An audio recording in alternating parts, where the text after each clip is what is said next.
Hi everyone, welcome to the Elevator Project. I'm Ryan and we are going to balance and calibrate this gimbal, the DJI RS3 Mini. Now, right off the bat, this is an update to an older video that I had about this same gimbal. And this is 2025 at the time of this recording, and this is still one of my favorite gimbals that I use to shoot some YouTube videos as well as some videography work outside of YouTube. Now with the RS3 Mini, I will be balancing the Sony FX30 with the the Sigma 16mm lens 1.4 with a Tilta cage. Now the reason why I stress that is because the actual DJI RS3 Mini can handle a camera up to 4.4 pounds. If I'm wrong, I'll have the correction here below. And typically, I will also use this beautiful lens right here. It's nice and small and works really well for a lot of wide shots. And this is the Sony 1.8 11mm lens. This is a lighter lens versus the 16mm Sigma lens. And I wanted to show the balancing of this heavier weight, that it can actually handle it.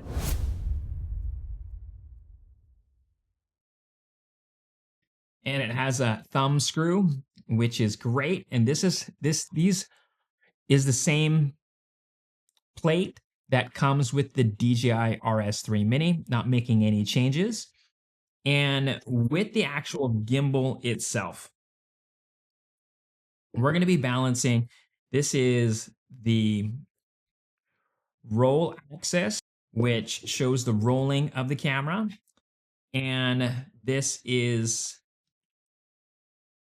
the pan axis to have panning. And then, of course, the tilt, having the camera tilt up and down. Now, there are going to be some adjustments that you're going to make to each of the axes, and I'll go step by step. And then the first is this camera plate. This can shift from far left to right to fit the camera. So I've set this so I can put the camera in and it still fits with the cage to the edge, pretty much just fitting the side or the tilt of this arm. Now with the arm, there is adjustments to move this up and down and forward and backwards to ensure everything's balanced. So now that everything is off, I have the camera on. You're gonna notice here on the side, you're gonna be able to lock that in place and loosen it to take the camera on and off. And you can make slight adjustments as well to move the camera back and forth. So you lock that in, and now we're gonna balance. So again, this is the FX30.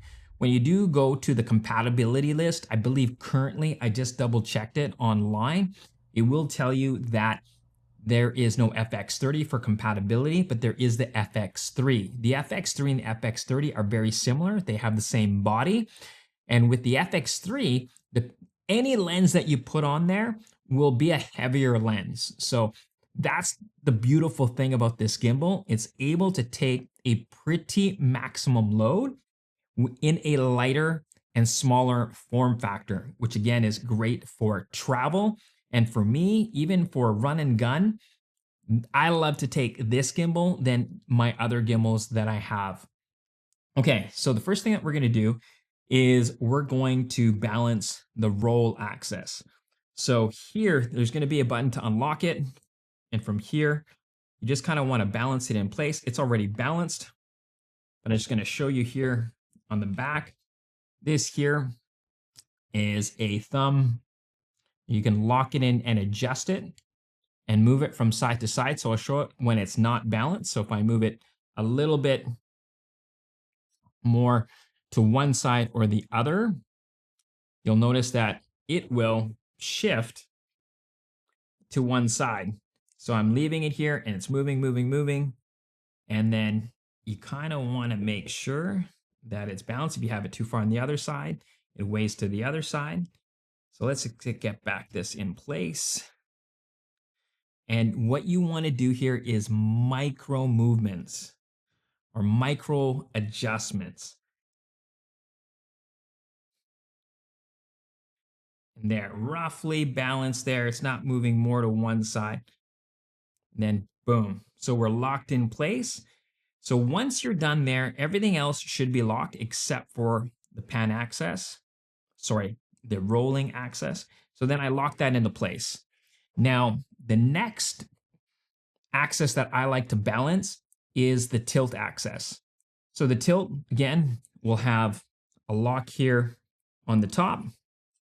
You're going to unlock that.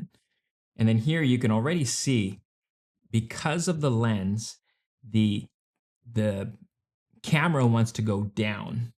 So you can just unlock here and just move it front and back, micro adjustments till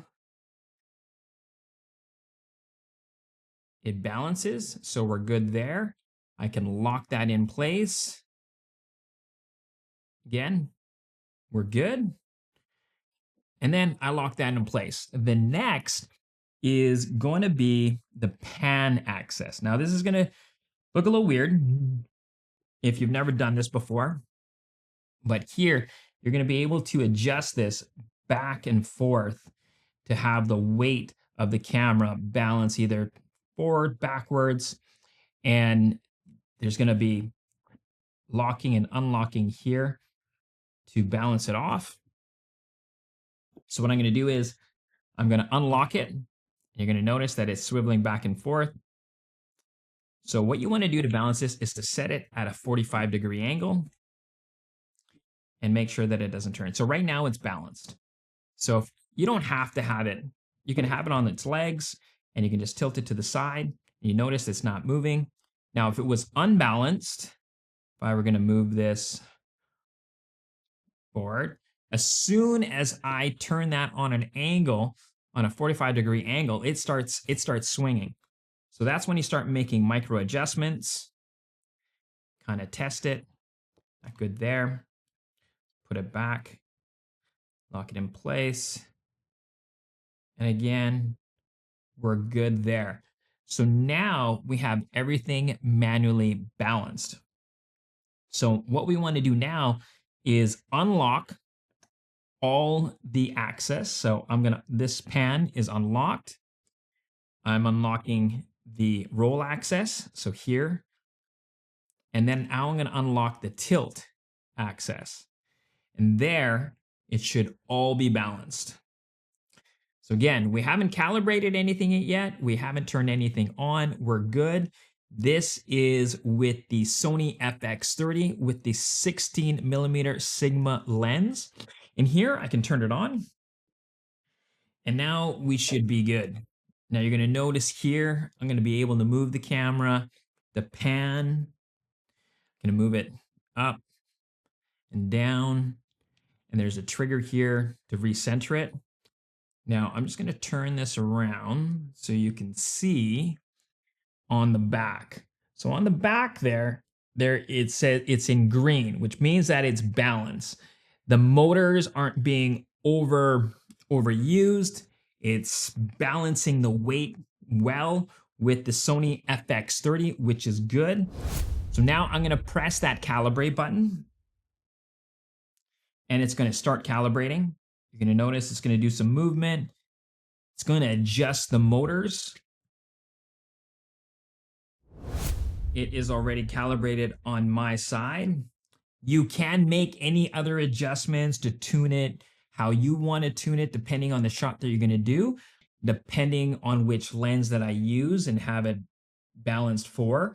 For instance, this is a much smaller lens, so I have a lot more movement. And then also think about, what are you going to be putting on your camera? Are you going to putting an external display on and maybe some audio setup if you're going to put a wireless mic or anything like that onto the camera? You want to make sure that you put those on the camera before you balance and calibrate. So the beauty of this is that the Sony FX30, one of my bigger cameras with this lens, with the actual plate that comes with the DJI RS3 Mini, and the cage works really, really well with this setup. And again, this is one of my favorite setups to do a lot of different shoots. Specifically real estate. Real estate, you want to use a gimbal to get those beautiful, smooth, buttery smooth shots. Make sure that you have your settings set in for slow motion. And that is how you calibrate the DJI RS3 Mini and calibrate it right from the gimbal itself. So hopefully you found value in this video. If you did, you know what to do. And if there is any comments, questions, please let me know in the comments below. Until next time, thank you so much. Appreciate you. And we'll catch you in the next one.